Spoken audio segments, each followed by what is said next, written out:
Eu tava parando pra prestar atenção em uma coisa e a última vez que eu comentei sobre mangá, que eu fiz um episódio partindo de algum mangá, foi o episódio 2. E esse daqui já é o episódio 17. Então fazem tipo 15 episódios que eu não comento diretamente. Não diretamente, que eu não comento nada a partir de um mangá.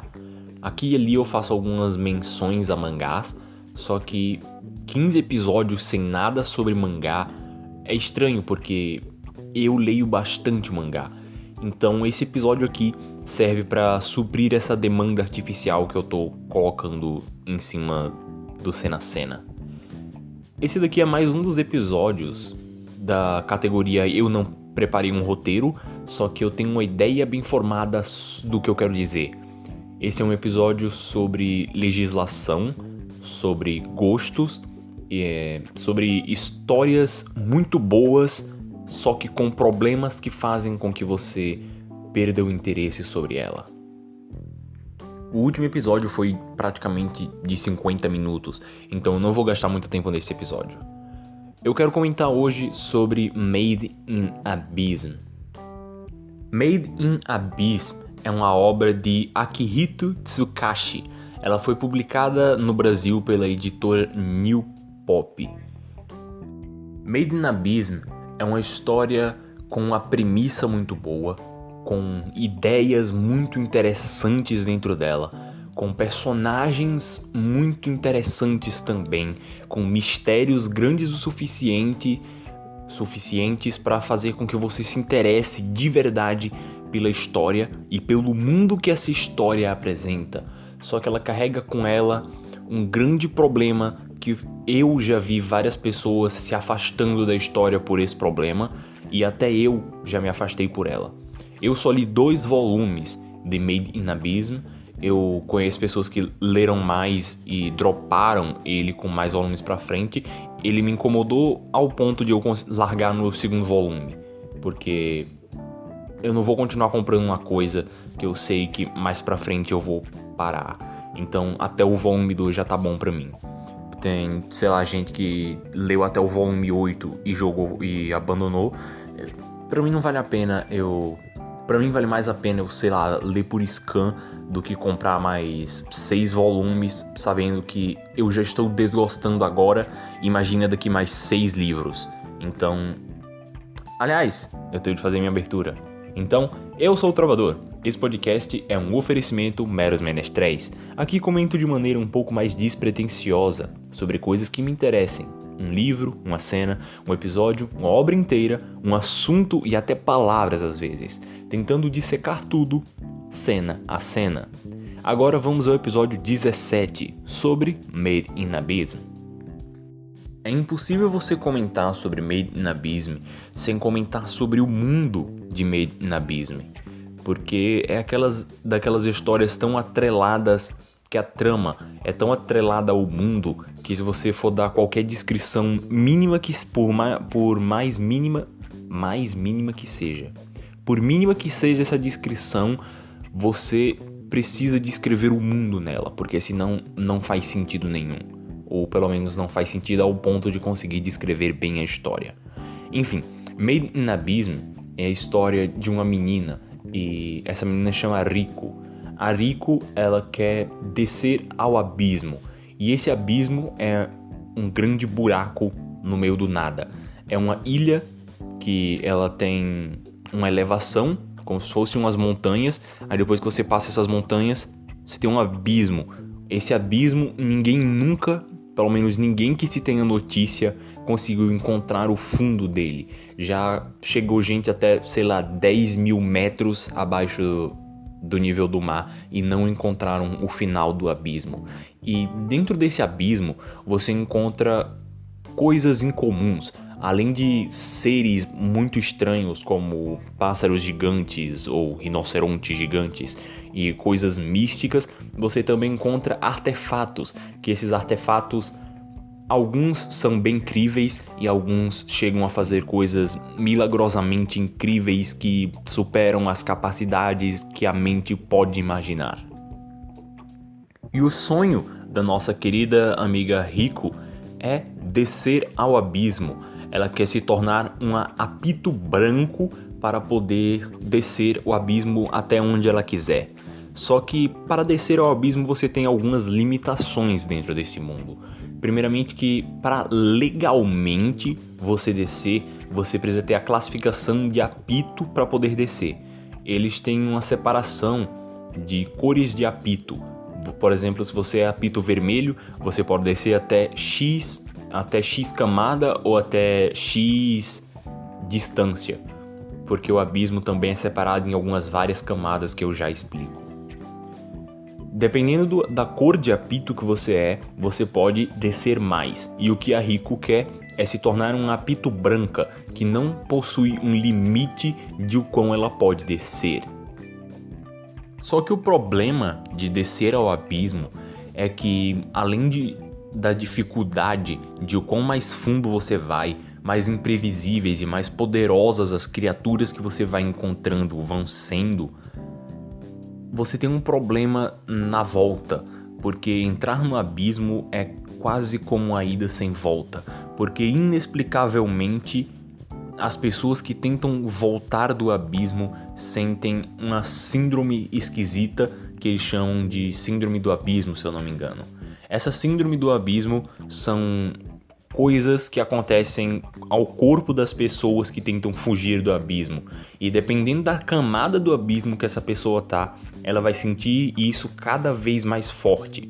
Nas primeiras camadas, você sente, sei lá, uma náusea, fica um pouquinho tonto, só que em umas camadas mais para baixo, você começa a, sangrar em todos os orifícios possíveis. O que deve doer muito. A Riku, em uma expedição que ela estava fazendo nas primeiras camadas do abismo, ela encontrou uma pessoa, um menino meio robô, que é estranho e tem peças de ferro, é bem diferente, que aliás, mais pra frente eu comento um pouquinho sobre a arte desse cara, que é muito interessante para um mangá. Ela encontra com esse robô, que é um ser natural do abismo, que eu esqueci o nome que eles chamam ele, e ela começa a estudar o robô, porque ela tem fascinação pelas coisas que vêm do abismo. Então ela começa a estudar e comentar sobre coisas e fazer piadas com bundas e órgãos sexuais. E esse robô, que eu esqueci o nome, ele quer voltar para o abismo, porque ele é natural de lá, ele quer descobrir quem ele é, do que ele é feito, porque aparentemente ele não pode ser cortado, ele possui algumas habilidades diferentonas. Então ele quer voltar ao abismo e a Riku quer ir com ele. Só que a Riku, mais pra frente um pouquinho, vai ter uma motivação um pouco maior, porque ela descobre que a mãe dela era uma apito branca que chegou a ser lendária em toda a aldeia que eu esqueci o nome. Era pra eu notar essas coisas, eu sei. Depois que ela descobre que a mãe dela era um apito branco lendária, aí ela fica com muito mais vontade de descer ao abismo, que até a mãe dela mandou uma mensagem para a própria Riku dizendo que tá esperando ela no fundo do abismo. Aí tudo isso junto influencia ela a querer explorar o abismo. O volume 1 é um grande primeiro ato da história.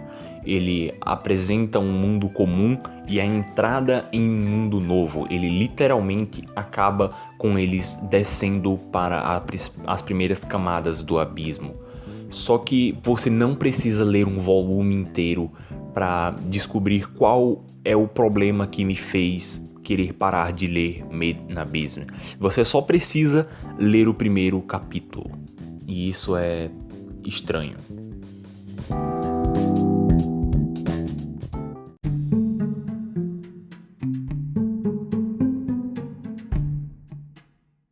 Na maioria dos países do mundo, é consenso de que você não pode possuir ou portar pornografia infantil. Eu não preciso explicar o porquê disso, porque é um tanto óbvio, só que a jurisdição sobre isso no Japão é um pouquinho diferente, porque você não pode possuir fotografias de pornografia infantil, fotografias ou vídeos. Só que ela não se aplica a desenhos. E isso acaba criando algumas anomalias gigantescas dentro do Japão, como os hentais, que podem quase que literalmente fazer o que querem. E isso acaba gerando coisas que são um tanto doentias, que eu prefiro não detalhar, mas dá pra entender só por essa explicação mínima. É claro que os hentais são um exemplo muito extremo disso, só que você também possui os meios termos. E Made in Abyss é como se fosse um meio termo do problema que essa lei é. No Meros Menestréis, a gente já tem um vídeo sobre ecchi e sexualização em histórias no geral. Lá eu dou uma breve introdução sobre o ecchi e depois comento sobre um quadrinho francês chamado Uma Irmã.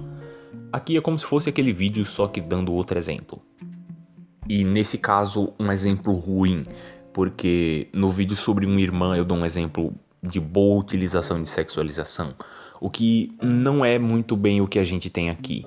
Eu vou usar um pouco do argumento que eu usei no vídeo sobre sexualização em Uma Irmã, que eu sou da corrente de pensamento de narrativa de função, que se uma coisa não exerce função dentro da história, você tira. Porque dentro da história é para existir apenas o necessário para fazer com que a experiência do leitor seja boa conforme o escritor quiser. E o que eu comento no vídeo sobre sexualização é que a sexualização, na gigantesca maioria das vezes em que é usada, não possui uma função prática dentro da história, a não ser criar momentos, aqueles momentos que você percebe que é para manter o público. Por exemplo, que é o exato exemplo que eu dou no vídeo de sexualização, que muitos animes têm isso, de o cara tá andando do nada, aí ele tropeça e surge 15 minas do nada, ele cai de cara na...